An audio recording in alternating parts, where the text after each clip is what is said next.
Ce balado est une initiative des producteurs et productrices acéricoles du Québec, financée par le Créneau acéricole et le ministère de l'Économie, de l'Innovation et de l'Énergie du Québec, en partenariat avec Financement agricole Canada, le seul prêteur entièrement dédié à l'agriculture et à l'agroalimentaire au Canada. L'industrie acéricole est en pleine effervescence. Ce balado s'adresse aux passionnés qui veulent tout savoir sur l'érable. De la forêt à la table.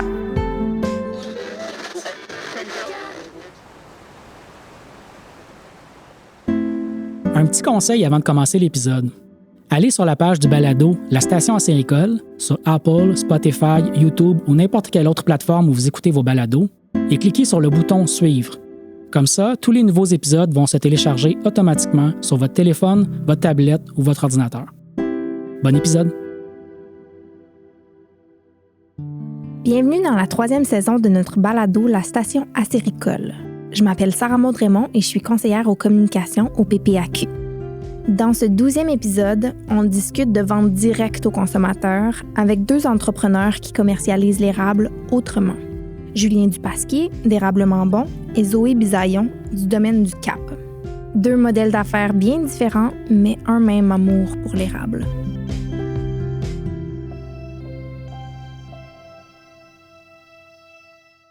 Moi, j'ai débuté en 2016 avec une première érablière qui avait un contingent, mais un petit contingent.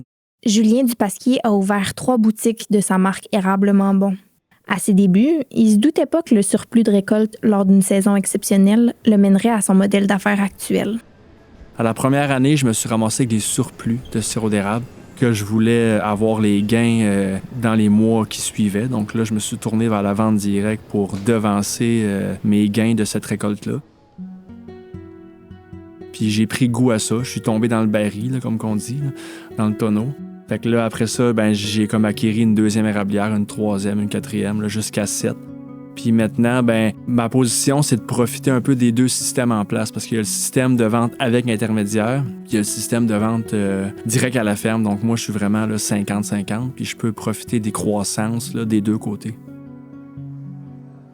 En fait, la mise en marché directement à la ferme, là, les ventes à la ferme, ça a commencé par des marchés publics, quelques marchés publics là, l'été, des marchés de Noël l'hiver. Ensuite, on a loué un kiosque temporaire dans un centre d'achat pour une durée de 6 mois.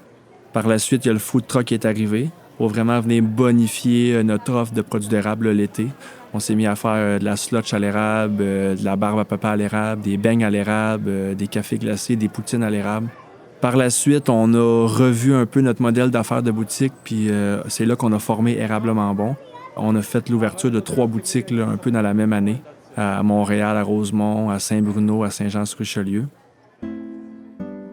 En choisissant le nom Érablement Bon, on voulait un peu se dissocier comme des noms classiques d'érablières qui finissent toujours par le nom de famille ou par le prénom. T'sais, on voulait vraiment se dissocier de ça. On voulait une marque de commerce qui est potentiellement franchisable.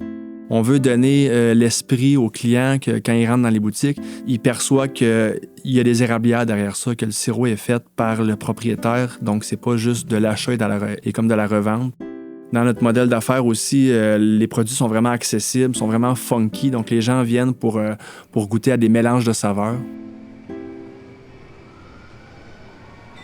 On est présentement à la succursale des Promenades Saint-Bruno et on se trouve dans la section du marché des promenades. On a le popcorn que les gens aiment bien venir chercher pour les enfants. Les beurres, ça, c'est plus les cadeaux. Les gens qui voyagent, ça, ils aiment beaucoup ça. Dans l'avion, c'est mieux que des pots de plastique qui peuvent ouvrir. Les sauces, ça, c'est plus comme l'été avec les barbecues, tout ça. Les gens aiment bien. On a un peu les 2 compléments. Le client va retrouver tous les produits de base, le sucre, beurre, tire, sirop d'érable, comme qu'il va retrouver les produits vraiment, funky, mélange de saveurs, beurre d'érable, vanille, crème glacée, érable, chocolat, vraiment, comme beaucoup de mélanges de saveurs qu'il ne trouvera pas ailleurs. Fait que ça nous place vraiment comme un peu seul dans notre monde là, d'Érablement Bon. Il y a les bonbons, les suçons, les gens aiment beaucoup ça, surtout pour des petits cadeaux, les enfants. Si les produits se sont développés au fil des ans, au tout début, c'est 5 à 6 produits vedettes qui ont permis à Julien de se faire connaître. Au tout début, là, on avait peut-être 5 à 6 produits. On avait le traditionnel, le sirop, le beurre, la tire, le sucre, les cornets. Par la suite, on a vu que les gens peut-être demandaient plus, puis on s'est mis à s'adapter aux saisons, comme les saveurs des saisons, printemps, été, automne, hiver. On a mis sur pied comme des beurres d'érable à saveur, beurre d'érable au café, beurre d'érable aux noisettes, beurre d'érable épices d'automne, c'est aussi simple que ça. Ensuite, ce beurre d'érable-là s'en va dans le cornet. On a environ une centaine de saveurs de cornets là, disponibles à l'année. On offre des petits cornets en boîte de 6 ou 12 ou à l'unité. En ce moment, les saveurs qu'on a, ça va être Toblerone et pâte à biscuits, c'est 2 saveurs qu'on vend vraiment beaucoup. On a aussi framboise et chocolat qui est là à l'année avec le s'mores et le classique, le churros, et caramel et cherry blossom. Ça, c'est toutes des saveurs qui sont là à l'année avec les brownies et les guimauves fruités que les enfants adorent. On a environ une centaine de saveurs de cornets là, disponibles à l'année. Puis moi, je vais toujours un peu chercher l'initiative des gens qu'on embauche. On embauche un peu comme des étudiants, des étudiantes pour tenir les kiosques. Puis des fois, ces gens-là sont créatifs ou créatives, donc ils vont proposer une recette, puis on l'adopte. Puis des fois, on a des clients qui nous disent tel mariage de saveurs, ça serait intéressant. On l'essaye à petite échelle, puis on le met pour une durée indéterminée. Fait que c'est sûr qu'on s'inspire beaucoup aussi des grandes bannières qui vont vraiment faire le tour des saveurs sur une année. Ici, le gâteau au fromage, celui-là, on va sûrement le changer bientôt avec le shortcake aux fraises aussi. Celui-là, c'est une nouvelle saveur qu'on vient d'être. L'histoire de Zoé, elle, est un peu différente. C'est plutôt des intempéries qui ont motivé les parents de Zoé à réfléchir à une façon de se retrousser les manches après la tempête du verglas de 1998. L'historique du domaine du Cap, en fait, c'est mes parents qui achètent cette terre-là en 1997.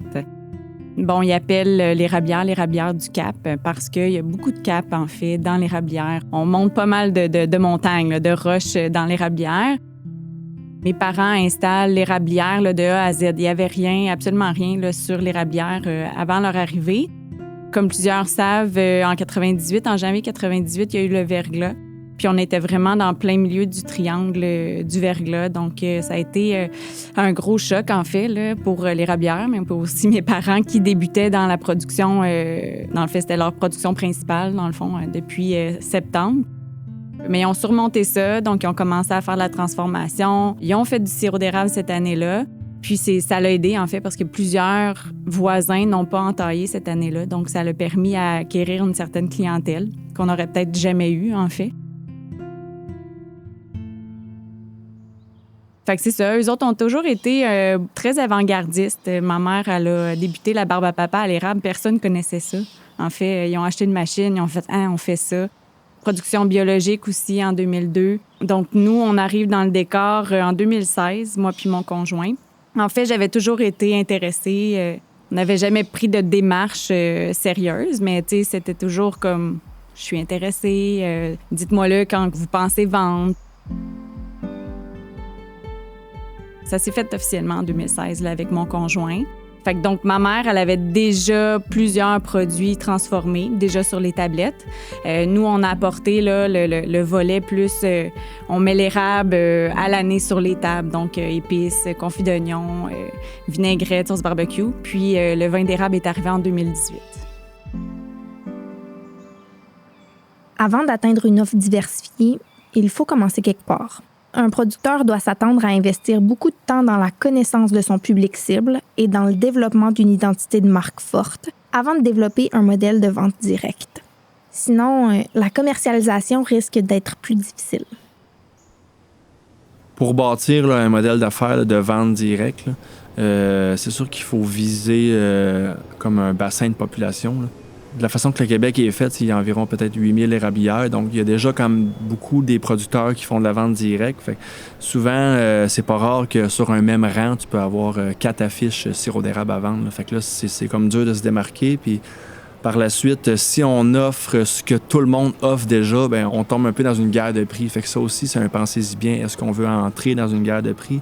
Est-ce que nos produits sont nécessairement meilleurs que ceux des autres? Puis est-ce qu'on veut se battre pour prouver que nos produits sont meilleurs que les autres? Bien, nous, en fait, chez Érablement Bon, c'est ça, on a décidé de ne pas embarquer là-dedans. C'est comme d'avoir notre propre modèle d'affaires. Puis en fait, on n'a pas besoin de dire que notre sirop est meilleur que les autres. T'sais, on a juste à comme ajouter des saveurs, à comme un peu rendre l'expérience agréable pour le client. Puis on sait qu'il y a beaucoup de sirop d'érable qui est disponible là, dans le temps des sucres, février, mars, avril. Mais le restant de l'année, ça devient plus compliqué là, de trouver des produits d'érable.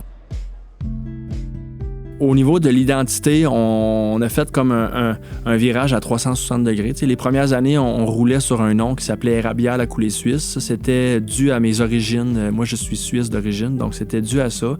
Après 3-4 ans, là, on a comme rencontré un peu comme une firme de marketing, puis on était sur le point là, d'ouvrir nos boutiques. Donc là, on a fait un virage à 360 degrés pour arriver avec un nom qui était plus érable, plus un peu commercial, qui allait perdurer dans les années. Donc c'est là que l'idée de Érablement Bon là, est venue sur papier. Puis derrière Érablement Bon, il y a vraiment tout un concept là, funky, puis que l'érable est accessible. Là. C'est vraiment des prix comme accessibles. Puis à la fin, c'est comme un peu comme un jeu de mots parce que c'est Érablement Bon. Donc quelqu'un qui va manger un cornet, une poutine, on se le fait dire souvent d'ailleurs, là, wow, la poutine est donc Érablement Bon, là, c'est donc Érablement Bon. L'accessibilité des produits de l'érable transformé passe en partie par une plus grande offre de produits, mais aussi par une présence à l'année sur les tablettes. Un des défis qu'on a en tant que producteur acéricole, c'est d'amener nos produits sur la table des consommateurs 12 mois par année. Oui, notre première façon de faire, c'est d'avoir des produits estivaux, c'est d'avoir des produits comme un vin d'érable qui s'amène sur une table, peu importe la célébration ou l'occasion. Aussi, ce qu'on fait, c'est on a quelqu'un qui travaille des recettes pour Facebook, par exemple. Donc, voici la sauce barbecue, on l'a mis dans telle recette, tu sais, des exemples comme ça. On a aussi, tu sais, notre petite pépite d'érable qu'on met dans un latte ou, tu sais, une type de recette X qu'on peut pousser sur les internets qui peut être intéressante puis qui font réaliser les gens, ah ouais, c'est vrai, tu sais, j'aurais pu mettre ça à la place de mettre mon sucre, ma cassonade ou mon sucre blanc. Je pense que c'est la meilleure façon, c'est de donner des exemples aux gens. Notre but, c'est vraiment là, d'être ouvert à l'année. On est ouvert à l'année, donc nos produits sont accessibles 365 jours par année pour la clientèle. Les clients qui rentrent dans les boutiques, là, ils ont accès à une centaine de produits. Fait que ça va de la simple canne de sirop d'érable jusqu'au petit cornet au beurre d'érable avec saveur chocolat, caramel, tiramisu, etc. Là. Nos deux entrepreneurs ont trouvé des moyens différents d'être accessibles pour leur clientèle. Si Julien a pris la décision de ne pas aller sur le web, Zoé, elle, y fait une bonne partie de son chiffre d'affaires. Donc, on a embarqué dans la boutique en ligne à pieds joints. En fait, c'était de l'inconnu parce que du sirop d'érable, c'est pesant. Donc, c'est dispendieux, faire la livraison de sirop d'érable. Donc, on s'est comme pas beaucoup posé de questions. On s'est juste dit, faut embarquer, faut être là, faut que les gens nous voient de cette façon-là. Donc, c'est ce qu'on a fait. Peut-être qu'on n'a pas eu autant de marge bénéficiaire qu'on aurait dû avoir, mais les gens nous ont connus. Donc, ça a vraiment explosé. Dans le temps de la COVID, là, on a vraiment eu des ventes exceptionnelles cette année-là via la boutique en ligne. La boutique en ligne a évolué suite à la COVID de façon, je veux pas dire exponentielle parce que ce serait pas le cas. Là. Évidemment, il y a eu beaucoup d'achats locaux. Les gens étaient vraiment engagés à l'achat local, mais on voit quand même des gens qui reviennent. On n'a pas autant de succès qu'on a eu en mars 2020. On n'a pas revu ça, pour être bien honnête, mais les gens reviennent. Les gens qui ont acheté reviennent. C'est ça la beauté. Soit viennent à la boutique en ligne ou ont adhéré à notre livraison une fois par mois à Québec et à Montréal, puis ils rachètent à chaque année, à chaque 6 mois. Fait qu'on voit vraiment une belle continuité. Puis après ça, ben là, c'est des publicités. Faut juste se maintenir là-dedans. Là, publicité Facebook, publicité Google, faut être présent. On continue notre avancement là, à ce niveau-là. Pour Julien, la mise en place de son food truck suscite beaucoup d'intérêt. C'est comme ça qu'Érablement Bon a trouvé une façon de côtoyer plus souvent sa clientèle, en se rendant directement à elle. Le food truck, on fait des écoles, février-mars, on fait comme beaucoup de tirs d'érable, puis des écoles là, qui souvent carnaval ou juste avant la semaine de relâche. Par la suite, on tombe vraiment comme dans notre grosse saison des sucres, là. Après ça, de mai à octobre, la semaine, on va faire des événements privés, comme des entreprises là, qui veulent recevoir le food truck pour leurs employés. Des fois, ça peut être des événements privés, comme un 30e anniversaire. On fait même des mariages, en fait, là.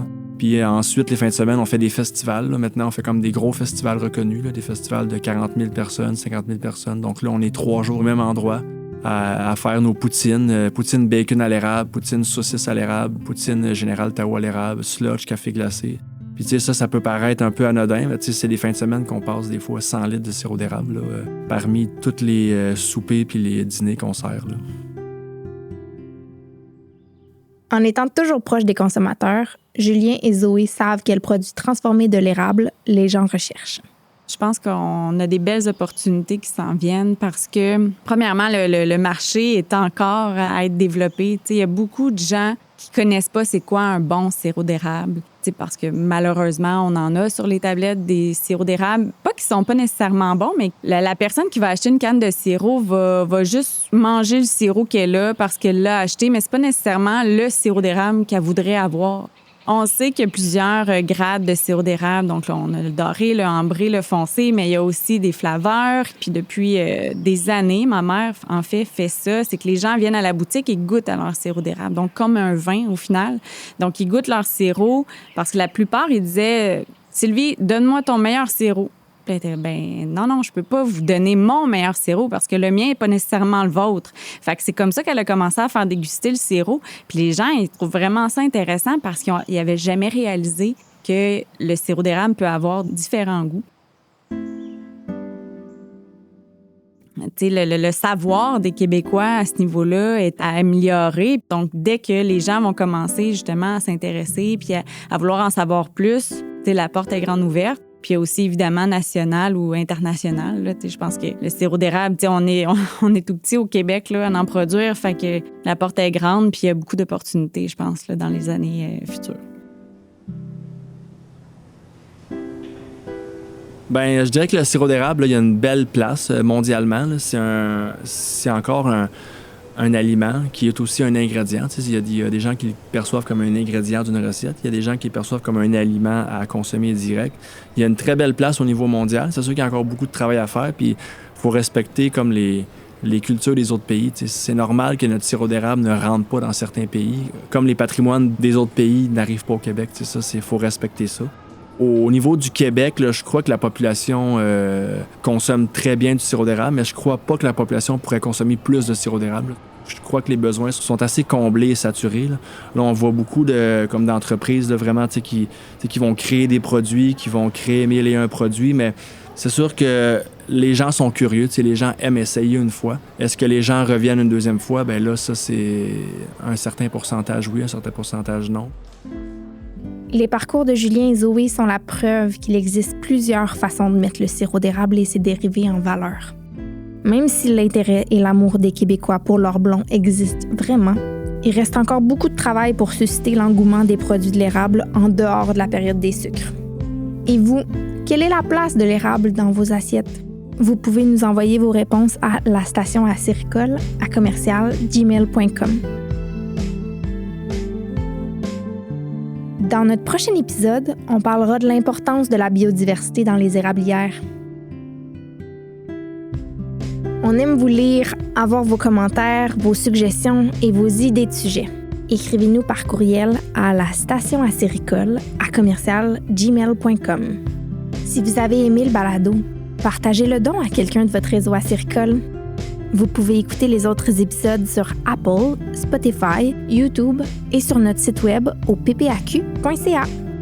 Je m'appelle Sarah Maude. Merci d'être à l'écoute et à très bientôt.